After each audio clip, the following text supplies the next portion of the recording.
Hi guys, நான் உங்கள் நிலா. இன்றைக்கி ஒரு சின்ன கதை சொல்லட்டுமா? ஒரு ஊரில் குமரன் சொல்லிட்டு ஒருத்தர் இருந்தார். அவர் பார்த்திங்கன்னா தன்னோட வீட்டில் ஆடுகள் மாடுகள் எல்லாம் நிறைய வளர்த்துட்டு வந்தார். ஒரு நாள் பார்த்திங்கன்னா காட்டு வழியாக போயிட்டுருக்கும்போது ஒரு சின்ன புலிக்குட்டி காலில் அடிபட்டு கீழே விழுந்திருந்தது. குமரன் என்ன பண்ணாருன்னா அதுக்கு முதலுதவி செஞ்சு தன்னோட வீட்டுக்கே கூப்பிட்டு வந்துட்டார். உங்கள் மனைவி திட்டுனாங்க, எதுக்காக இப்போ புலிக்குட்டி இங்கே எடுத்துகிட்டு வந்திருக்கீங்க?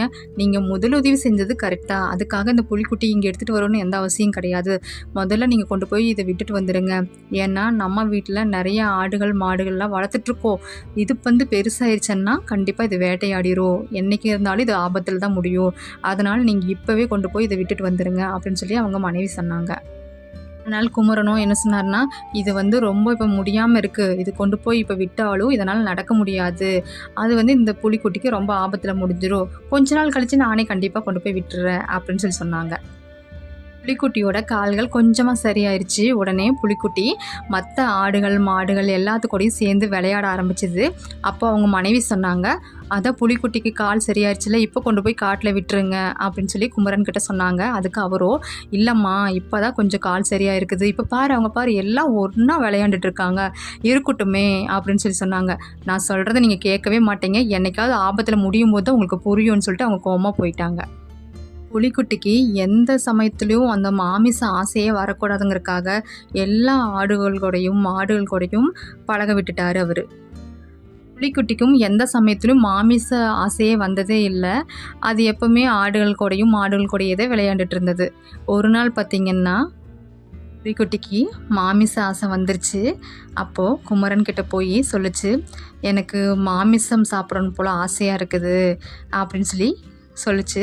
அதுக்கு குமரன் சொன்னார், சரி உனக்காக நான் ஒரு ஆட்டுக்குட்டியை விடுறேன், அதை ஒரு தனி குடியில் வச்சு வளர்க்குறேன், உனக்கு எப்போ ரொம்ப ஆசை தலைக்கேறுதோ அப்போ போய் அந்த குடிலோட கதவை உடச்சிட்டு போய் நீ அந்த ஆட்டுக்குட்டியை சாப்பிட்ரு அப்படின்னு சொல்லி சொன்னாங்க. அதுக்கு புலிக்குட்டியும் சரின்னு சொல்லிருச்சு. நாட்கள் வேகமாக நகர்ந்துட்டு இருந்துச்சுங்க. ஒரு நாள் பார்த்திங்கன்னா குமரன் தன் மனைவியை அழைச்சிட்டு தலைப்பிரசவத்துக்காக பக்கத்தில் இருக்கிற அவங்க அம்மா வீட்டுக்கு அழைச்சிட்டு போனார். அப்போது புலிக்குட்டிக்கு மாமிச ஆசை ரொம்ப தலைக்கேறிடுச்சு. அப்போது குமரன் சொன்னது ஞாபகம் வந்துச்சு. குமரன் என்ன சொன்னார், உனக்கு என்னைக்கு மாமிச ஆசை தலைக்கேறுதோ அன்னைக்கு அந்த குடியில் இருக்கிற ஆட்டுக்குட்டியை நீ சாப்பிட்ருன்னு சொல்லி சொன்னது ஞாபகம் வந்துச்சு. உடனே அந்த குடிலை பார்த்தாங்க. குடிலில் ஆட்டுக்குட்டி விளையாண்டுட்டு இருந்துச்சு. குடிலோட கதவை அடித்து உடச்சி உள்ளேயும் போயிடுச்சு. ஆட்டுக்குட்டியும் பிடிச்சிருச்சு. ஆனால் அதுக்கு இருட்டில் சாப்பிட்டு பழக்கம் இல்லை, அதனால் வெளியே இழுத்துட்டு வந்துருச்சு. அப்படி வெளியே வந்த அந்த புலிக்குட்டிக்கு ரொம்ப ஆச்சரியமாக இருந்தது. ஏன்னா 2 ஆட்டுக்குட்டிகளும் ஒரே மாதிரி இருந்தது. அதுக்கு என்ன செய்யறதுனே தெரியல, தலையே சுற்றிருச்சு. உடனே புலிக்குட்டிக்கு ஒரு சிந்தனை வந்துச்சு. என்னென்னா, அந்த ஆட்டுக்குட்டிகளோட வாசனை புலிக்குட்டிக்கு தெரியுமில்ல, எல்லாம் ஒன்றா தானே விளையாண்டுட்டு இருந்தாங்க, அதனால் நம்ம பழகின ஆட்டுக்குட்டியோட வாசனை இருக்கான்னு பார்க்கலான்னு சொல்லி போய் பார்த்துச்சு. ஆனால் 2 ஆட்டுக்குட்டிக்கிட்டேயும் தன் பழகின அந்த வாசனை இருந்தது. மீண்டும் ரொம்ப குழப்பம் அடைஞ்சிருச்சு அந்த புலிக்குட்டி. சரி குமரன் வர வரைக்கும் நம்ம காத்திருக்கலான்னு சொல்லிட்டு குமரனுக்காக அந்த புலிக்குட்டி காத்துட்டு இருந்துச்சு. நேரம் கழித்து குமரன் வந்தார். அப்போது புலிக்குட்டி கேட்டுச்சு, 2 ஆட்டுக்குட்டிகளுமே ஒரே நேரம் ஒரே மாதிரியான வாசமாக இருக்குது, அதனால் எனக்கு ரொம்ப குழப்பமாக இருந்துச்சு, நான் விட்டுட்டேன், இதுக்கு என்ன காரணம் அப்படின்னு சொல்லி கேட்டுச்சு.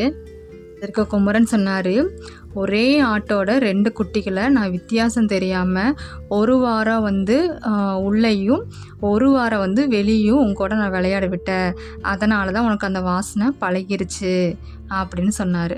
அதனால தான் உனக்கு 2மே ஒரே நிறமாக ஒரே வாசமாக இருந்திருக்கு அப்படின்னு சொல்லி சொன்னார்.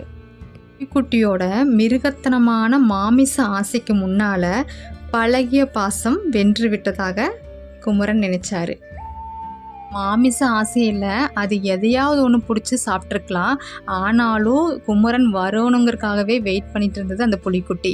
அதனால் புலிக்குட்டிக்கிட்ட குமரன் சொன்னார், நீயும் பெரியவனாகிட்ட, இயற்கையை நம்ம மாற்ற முடியாது, அது எங்கெங்கே வளரணுமோ அங்கங்கே தான் வளரணும், அதனால் நான் உன்னை கொண்டு போய் காட்டிலே விடுறேன் அப்படின்னு சொன்னார்.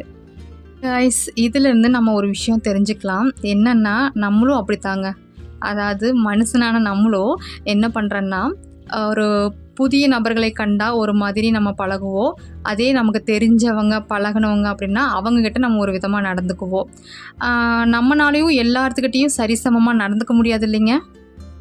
ஆனால் நம்மளும் எல்லாத்துக்கிட்டேயும் சரி சமமாக பழகுனோம்னா நல்லா தாங்க இருக்கும். வாழ்க்கை வாழ்வதற்கே வாழ்ந்து காட்டுவோம். தேங்க்ஸ் ஃபார் வாட்சிங்.